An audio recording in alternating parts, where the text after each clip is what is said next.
Ataovy tsatrako teo lava mihina afatiny lala. Mbola nosorona ny ataon'ranareo nareo zava. Fa edana nay taranaka. Fa nenenako tongotra matany manaditra na setra la. Fa izy ny maditra. Zao ataony la zao raha ihany na de efa ao anatiny a. Aleoko ihany tsy nanan-karena de am'izay mba manana zanaka matotra. Am'izay tsy atahorako amin'ny raty sy ny loza. Ary fa lasa izy aky mama. Lasa nanatra ny lamba avy sasany izy. Igny koa mety tena mafy lobe mihitsy. Izy io. Fetra piara-mianatra aminay io. Zokonay itsy. Tsy ampitoany io bavika io a. Sao dia daladalainy lahy io. Dia efa miteny zay. Zary ianao. Ary zao ry fetra, aza ampianarinao ny ditranao izy zoko io.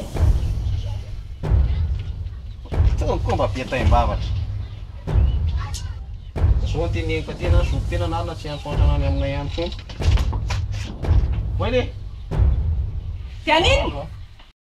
Taizako ny nanao ankizy fa tsy aza be fa maritra fa rehefa hoe atao ty dia atao.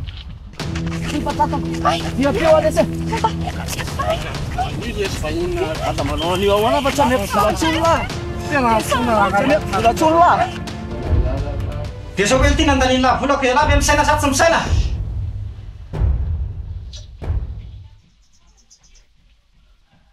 Mangina anao fa ty ary dia matakona anao. Hitan'ny la tsara fa tsy ame volany la ntsona raha zao ny mbola ataon'la. Andray raha ihany. Jerena ty paozinao e? Nanina paozy. Ino zany teniny zany ry la zany? Fa izy mona reo. Tanako la mbokany efa tsy tiresaka aminy. Sao dia verina fa zazakely ary any teniteneninao lava. Samy lehilahy ny antsika. Na samy lehilahy tsika elany e zaza naterako e.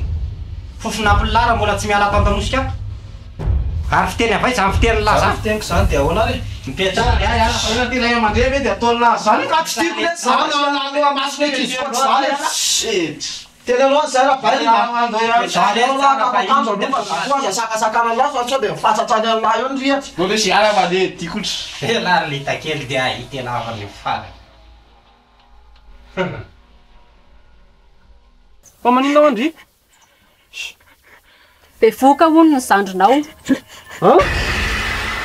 Za ve mavaliko ty menty anay? Neny efa faty manasa lamba, za efa inona ny tsy ataoko ato mba hatafita amin'ity. Inona ary ty okizy rado. Lasa ty voaka. Neny ty zany lasa ho ato. Rado, inona ary ty? Okizy va. Okizy. Tena merena ny eo e. Dia vokan-dray ihany nanana bava. Dia aninona ry alahy? Dada, inona ary ty? Ray ihana kosa ny maditra e. Elahy ny mora mibofaka ohatran'ny saka seranina alika. Rehetra ala tsara velany aty an-tanànako e. Ty ary dia an'inona lahy a? Ito dia atero zay teron lahy. Mipetra tsara. Efa maninona mihitsy ny lahy. Tsara manao zay ataony dia saka voatapatra. Avay ho ara ihany na. Ka tsy ahoa izy. Dao fa mbola efa ninamiko iny.